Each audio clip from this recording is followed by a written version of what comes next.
For generations, scholars have debated the cause of the fall of Rome in the West. In his monumental work, The Decline and Fall of the Roman Empire, the historian Edward Gibbon laid a large part of the blame on Christianity. And for decades, that view dominated the popular view of the history of the early Middle Ages in Europe. Christianity certainly did play a role in the course of events of that time, and I'm loath to contend with such an eminent and erudite scholar as Mr. Gibbon. But the Roman Empire did not fall in the late 5th century when barbarians overran the West. The empire continued on quite nicely, thank you very much, in the East for another 1,000 years. What we see in Gibbons is the Western provincialism that was typical of an 18th century European. He largely disregards the Eastern Empire once the West fell. That, despite the fact that the Eastern Empire continued to identify itself as Roman for hundreds of years. And as for Christianity being the most significant cause for the West's fall, it was no less in place in the East as in the West. We can make a case for saying that it was even more ensconced in the Eastern seat of power. After all, while the church and state remained largely separate in the West, in the East they merged. So why didn't the Eastern Empire fall to the no less frequent and concerted attacks by so-called barbarians? The reasons that the West fell while the East continued are numerous and more complex than we have time to deal with here. Besides, our subject is church history. It's not a history of the Roman Empire. For that, you want to listen to Mike Duncan's excellent The History of Rome. Gibbon justifies his position by saying that the Christian faith encouraged chastity and abstinence, resulting in a population decline within the empire. That meant less men for the legions, and those men who did enlist were influenced by a pacifism taught by the church that didn't want to fight. They were all a bunch of 5th century hippies. Make love, not war, bro. Gibbon's assumption is that at the same time, the barbarians were popping out warriors like rabbit attack rabbits, amped to go to war as soon as they could swing a sword. But hold on, Professor Gibbon. Those barbarians, weren't they Christians too? Arian Christians, to be sure, but weren't they, of the same general moral stripe as the Romans you claim were getting softened up and ready for the slaughter by a milquetoast brand of religion? So why were the barbarians different? A far better cause to look for on why the barbarians took down the West was the pressure that they faced from other barbarians invading their territory. It was easier and, quite frankly, far more tempting to just vacate territory being invaded by bloodthirsty savages from distant lands and move towards the rich pickings of a decadent and largely now undefended Roman Empire. An empire where the quality of governing officials had so declined that the people would rather be ruled by barbarians than the rapacious, brutal, and corrupt officials sent by Rome or Milan or Ravenna, wherever the Western capital now happened to be. So, did Christianity contribute to the fall of the empire in the West? Some of Gibbon's criticisms may have merit, but whatever factors Christianity contribute to the weakening of the empire were more than offset by the benefits the faith brought. As we've seen, had it not been for the church and its very capable bishops, entire regions would have gone without any governance whatsoever. What would have happened to the city of Rome had not Pope Leo convinced Attila and his Huns to turn back? What would have happened had Leo not convinced the Vandals to limit their deprivations to a few days of looting? To be sure, the percentage of genuine believers in the empire was small, but their influence far outstripped their numbers. Christianity altered the values and culture of the empire in both the East and the West. In the mid-5th century, an elder of the church at Marseille named Salvian wrote a book titled The Government of God. He wanted to answer the same question the great Augustine of Hippo had wrestled with, and that was, why did Rome fall? Why would God bring suffering on a Christian people? Now, you'll remember that Augustine's answer to that perplexing problem that everybody was talking about at the time was his book, The City of God, a work that was so influential it became the blueprint of medieval Europe, and so Augustine was called its architect. Salvian said that the suffering of Christians in Gaul at the hands of invaders was not a measure of God's just rule. It was his judgment on the wicked aristocrats and greedy officials who'd mercilessly oppressed the poor. Now, Salvian is unique because until that time, writers tended to put down the common man in favor of the rich and the powerful. After all, who paid scribes to write books in those days? And who bought them? Well, it was the wealthy. Salvian wrote for fellow believers to help make sense of what they saw every day at the hands of barbarian invaders. And he said that God let them in because rich landowners and civil officials were corrupt and abused the common people. While his case is simplistic, it contains a measure of truth that others quietly thought but feared to voice. Contrary to Salvian's picture of the common man and woman, they weren't all innocent, and nor were all officials corrupt. There were exceptions on both sides, lots of them, but a new note had been struck in the old question of why Rome fell. And from that point on, the church began to take an increasingly larger role in being the voice of the common people. It had always put a priority on charity and taking care of the poor, but rarely had it spoken out against the unjust policies of civil officials that deprived people of their rights and property. Now it began to. The city of Rome had been in the habit of evicting non-citizens during famine, but Bishop Ambrose in Milan changed that, making sure that they were provided for. A similar policy was adopted at Edessa in Greece, as well as a 300-bed hospital, all at the urging and with the assistance of believers in the city. Now, this is not to say that in some places the church was part of the problem rather than the solution. In Sicily, for instance, church officials were oppressive in the way that they exacted taxes from the commoners who worked on church lands. When Pope Gregory found out, he moved quickly to correct the problem. Historians have long debated the efficacy of the Christian faith on the morality of the empire.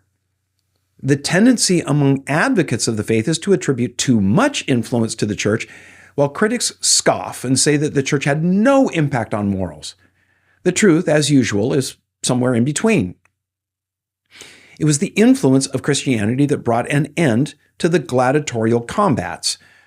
But the ever-popular chariot racing, wild animal hunts, and the incredibly immoral theaters, well, they carried on, despite regular sermons preached against them.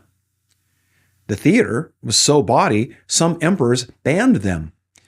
But they carried on in secret, knowing that the next emperor might very well lift that ban. One realm of morality that experienced a major overhaul was in sexual ethics. The modern and popular conception of the late Roman Empire is that it was marked by lax sexual mores. Movies and TV miniseries have played up this to boost their ratings. While the imperial palace and the homes of the wealthy were occasional scenes of moral debauchery, the common people were not given over to rampant sexual license. Society then was much like society now. What Christianity did was to elevate marriage and the status of women. And also, for the first time, virginity for both men and women was valued as a virtue. While marriage was held as sacred, the idea of staying single and choosing a life of celibacy so that a man or a woman could devote themselves wholly to Christ, well, now that became a major, regular part of the Christian community. Pagans considered this odd and another mark that set Christians apart. Sexual intercourse outside of marriage was forbidden, and violators were excluded from the church. When the number of those who'd been excluded grew, it was decided to allow them back into fellowship after they demonstrated public repentance and had done the required penance. As time passed and the idea of celibacy grew, even sex within marriage was edited. It was thought that it should only be engaged in to produce children. Finding pleasure in marital sex was deemed by some church leaders, themselves celibate, as sinful. Sex between a husband and a wife was to be endured to produce children, not enjoyed to build intimacy. Too bad they didn't take the Song of Solomon at face value or apply what the Apostle Paul says in 1 Corinthians chapter 7. The Christian view of marriage had a significant impact on Roman customs. Because it was considered a sacred covenant, divorce was forbidden, except in the case of adultery. By Roman law, a woman was not allowed to marry a man beneath her social rank. If she did, her status was lowered to that of her husband's level. He was never elevated to hers. In the early 3rd century, Pope Callistus not only eased the rule for sexual offenders, he declared as legal the marriage of men and women from any social level. Under the Roman law of paterfamilias, the male head of household had absolute authority over his family and estate to do literally as he pleased. Technically, he had the power to beat and even, to execute his wife, children, and servants. And I say technically because while the rule of paterfamilias did grant a father that right, being an abusive brute and killing family members, that was frowned on. What paterfamilias did was to denigrate the value of women and children. Christianity fundamentally altered that. Not only were women elevated as co-heirs of Christ with men, children were valued as parents were charged with the stewardship of raising them to the glory of God. The practice of exposing unwanted infants on a hillside, which was a common Roman and Greek custom, was forbidden for Christians, as was abortion. When non-Christians went to some hillside to leave their unwanted offspring, Christians came out from nearby hiding places to rescue them before the wild beasts could take them. They were then raised in Christian homes. As the church grew and more people came to faith in Christ from all occupations and levels of society, the impact of the faith began to be felt across a wider spectrum. Many believers found it difficult to live in a secular world. When a civil magistrate came to faith, how was he to order the torture or execution of someone who before his conversion he wouldn't have thought twice for? Some thought to solve this problem by saying that Christians couldn't serve in public office, meaning those who did serve in that capacity weren't followers of Christ and so were void of the virtues of a believer. And that had to have contributed to the decline in morality that marked the late empire, especially the morality of governmental administrators who became rapacious and brutal tyrants. We think of men like Ambrose and Gregory, who'd been magistrates before they left office to become leaders in the church. The church attracted the best and the brightest who before, they would have gone into public office, public service, men like Athanasius and Augustine. There were hundreds who became bishops rather than governors and prefects. It was an ancient form of brain drain that weakened the civil order of the empire. These church leaders were more concerned to build Augustine's city of God than to help shore up the sagging walls of the city of man. And the barbarians, they were just waiting outside those walls to tear them down. And that, as much as anything, is what contributed to the fall of the Western Empire. During the 3rd and the 4th centuries, government policies saw a massive shift of people from being producers to consumers. By the dawn of the 5th century, the imbalance was unsupportable.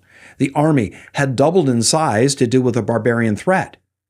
As in the nature of government bureaucracy, it had mushroomed drastically.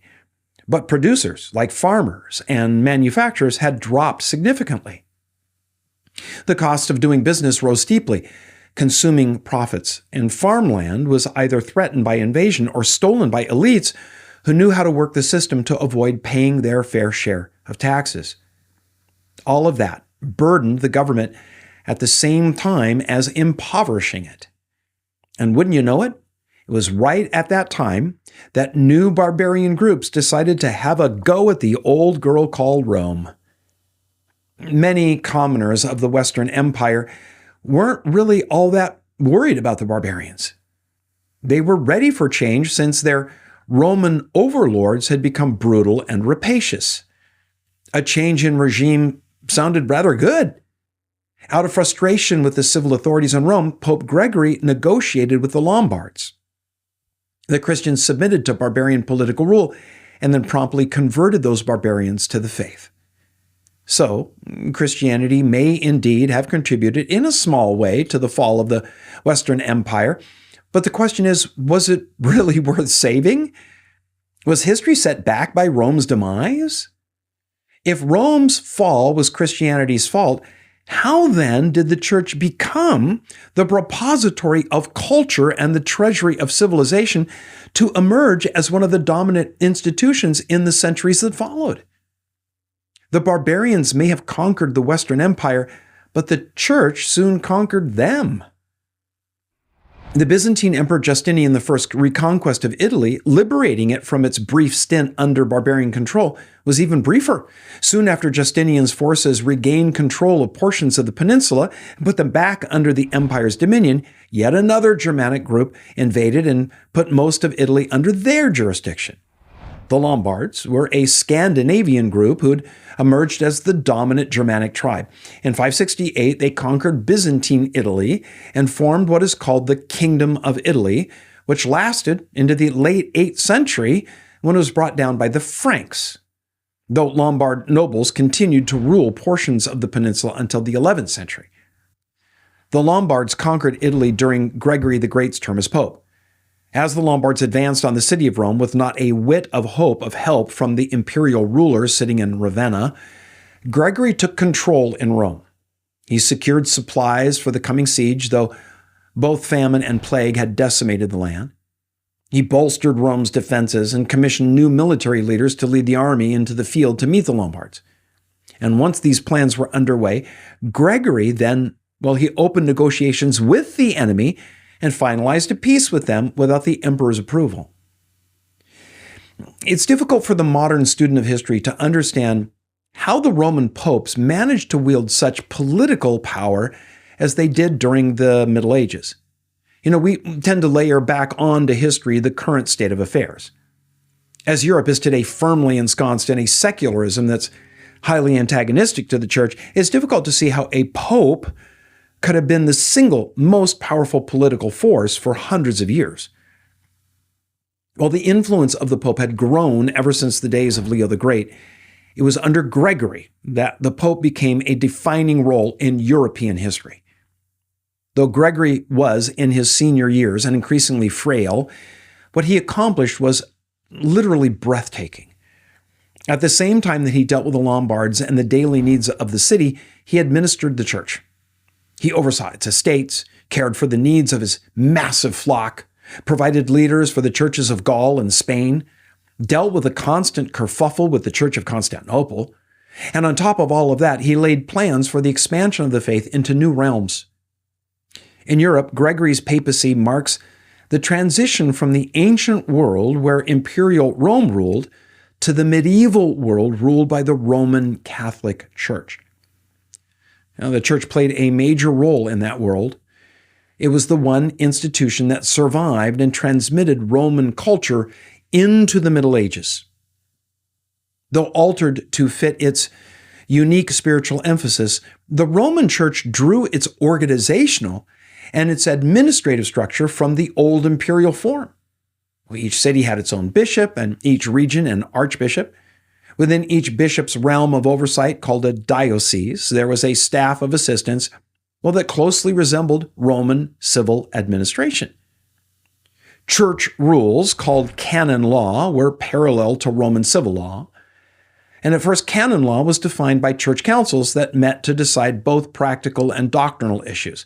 But eventually, canon law came to include decisions of the Pope, a form of imperial edict. Latin became the common tongue, and Roman forms of literature and education spread wherever the church took hold. Whenever a new church was built, its form was that of the old Roman meeting hall, a basilica. As we've seen in a previous episode, though Germanic barbarians conquered the Western Empire, it wasn't long until the faith conquered them. While most of the Germanic tribes were Arian, when they moved south into areas controlled by the Roman Church, they converted to the Nicene Catholic version of the faith. The Lombards were the last of the Germanic tribes to invade Italy, and part of Pope Gregory's strategy in negotiating with them was to convert them, turning them into brothers in Christ. They too began as Arians, but he supported the Lombard queen Theodelinda, who was a Nicene. And it didn't take long before the Lombards were firmly planted in the Catholic faith. Now, Gregory appealed to other Germanic leaders in Western Europe, and they shed their Arianism as well. The Visigoths of Spain became Nicene when Gregory's letter reached their leader, Recared. There was only one Germanic tribe to enter the empire as pagans rather than as Arians, and that was the Franks. They occupied an area near the Rhine River. When their king died in 481, he was succeeded by his 15-year-old son, Clovis. 5 years later, Clovis led his warriors southwest against other Frank tribes. He extended his rule all the way to the Seine River. Throughout this time, he worshipped and gave credit to the ancient Frankish gods. Now, Clovis's victories moved the rulers of neighboring tribes to attempt negotiations. And one of Clovis's envoys returned from a trip to the court of Burgundy, describing the beautiful Clotilda, granddaughter of the Burgundian king. Clovis sent another envoy asking for Clotilda's hand in marriage. The Burgundians were worried what Clovis would do if they declined, and so they consented, and the two were wed. Clotilda was a committed follower of Jesus and shared her faith with her husband. Now, he resisted, remaining committed to the old gods for the next 3 years. He thought his distrust in the Christian God was warranted. After all, hadn't the Roman Empire converted to the new faith a century before it fell? Why hadn't God protected them? It was the same question both Augustine and Salvian had dealt with in their writings. Then a more personal trial struck Clovis. His and Clotilda's firstborn child died only a week after being baptized. While Clotilda's faith was unshaken, Clovis was enraged. Despite his suspicions, Clovis allowed Clotilda to have their second child baptized. And when that son also sickened, Clovis was furious. But the boy recovered at Clotilda's urgent requests of Christ. So with all of this fresh in his mind, Clovis went out to meet what was to that date the Franks' biggest challenge, a fierce Germanic tribe called the Alemanni. The battle took place near the city of Bonn. With the Franks close to defeat, Clovis called upon the old gods. No help came. So in desperation, Clovis cried out to the Christian God, saying something along the lines of, "Jesus, if you're really the Son of God, as my wife says, grant me victory and I will believe in you." Certainly a dubious request, and God doesn't make bargains, but the Alemanni experienced a dramatic reversal. The Franks were victorious. That day in 496 turns out to be a dramatic turning point for the history of Europe. Clovis was good to his promise. He invited Bishop Remigius of Reims to instruct him in the faith, and he was baptized on Christmas Day. Remigius continued to instruct Clovis in the faith, but the ever-ready-to-fight king was unable to grasp the call to forgive. When Remigius told the story of how Jesus was arrested, tortured, and executed, Clovis shouted, "If I had been there, I would have avenged him." A few thousand of his warriors soon followed their king in baptism. And one anecdotal story that comes from this time was that there were so many troops wanting to be baptized that they had to do a mass baptism at a river. A dozen would enter the water, and then a priest would, stand on the shore and bless them as they would lower themselves under the surface. But as they did so, they would lift their right hands above their heads so they never went under the water. And when the priest asked, "What are you doing?" the warriors explained that they didn't want to baptize their sword hand. They wanted to continue to make war and didn't want to submit the hand that held a weapon to the rule of Christ. Now, to be clear, that tale, while attributed to Clovis's troops, it's also assigned to other periods of church history, especially the Crusaders. And whether it's true or not is in dispute. But what the story illustrates is an important feature of medieval society, that the adoption of Christianity was in essence a royal policy. The ruler's religion decided the religion of his subjects, and queens did much to bring about the conversion of their husbands. Clovis was one of the first of a line of French kings known as the Merovingians. His conversion paved the way for an important alliance between the papacy and the Franks, but it took decades before that alliance altered the way that the Franks treated the church. Throughout most of the 6th and 7th centuries, the Merovingian court appointed their own bishops to the churches of Gaul. At the end of the 6th century, Pope Gregory began to work with them to alter this, but it wasn't until the 8th century that Rome was able to regain control over church appointments. After Gregory, the West entered a difficult period, as we've chronicled in episode 32, Losing Ground. The Western Church suffered abuse from both Lombard and Byzantine rulers. In Gaul, the Merovingians treated the church as a political tool, and the quality of church leaders declined dramatically as church offices were just sold to the highest bidder. Until this period, the clergy were men of great learning and intellectual skill. A list of the great thinkers of the 1st through 6th centuries is dominated by monks and priests. But the political corruption that followed hard on the heels of the demise of the Western Empire, it led to a decline in the intellectual prowess of the clergy. That decline was slow at first, but escalated as the decades passed. That's what happens when church offices are filled by political appointments paying favors rather than gifted and called servants. Bishop Gregory of Tours lived in the late 6th century and is the main source of information about the Merovingians. He describes the sorry state European society had fallen to. It was a period when women stood almost alone in maintaining what was left of morality and virtue. Monasteries and convents became lonely islands of true religion and a sea of moral debauchery and spiritual corruption that included church leaders. The state of affairs continued all the way to the 8th century when revival took root at the instigation of Celtic missionaries from Ireland. Other factors that led to this revival were a renewed papacy and a new Frank dynasty. Celtic missionaries had been at work in Europe since the last half of the 6th century. Most notable among these was Columba. He was born to a noble family in Donegal, Ireland. After schooling, he was ordained a priest and planted churches and monasteries in Ireland. But then, in 563, Columba left his homeland. Why he left is a mystery. But it seems that it was a kind of self-imposed exile. Columba had helped spark a civil war between his clan and the king's clans. As penance, he left, setting himself to go wherever the wind blew. He was accompanied by a dozen friends. They landed on the tiny island of Iona on the west coast of Scotland, where, against all expectations, they established a thriving monastery. Many an observer would assume that due to the harsh conditions, Columba and his companions would have died within a year. On the contrary, while life was tough, they thrived, and the monastery became the focal point for a new movement of God that would reach out to thousands of miles. Missionaries were soon being sent to found monasteries along the coast of Scotland, back in Ireland, and along the northern coast of Europe from Gaul all the way to Scandinavia. Taking a page from St. Patrick's playbook, Columba was warlike in the way that he went about spreading the faith. At his preaching, King Brude of the Picts was converted. Columba's spiritually aggressive posture was necessary because he was dealing with a determined and overt enemy in the form of the Druids, who only understood force. A weak and timid brand of faith would only provoke them to acts of hideous grotesquerie. Columba's blend of mystic spirituality coupled to a tough-minded application of the faith and a political and social context, all shaped by a commitment to scholarship and a love of nature, marked Columba as that rare individual who was the right man at the right time doing the right thing for the right reason. He's the prototypical example of Celtic Christianity.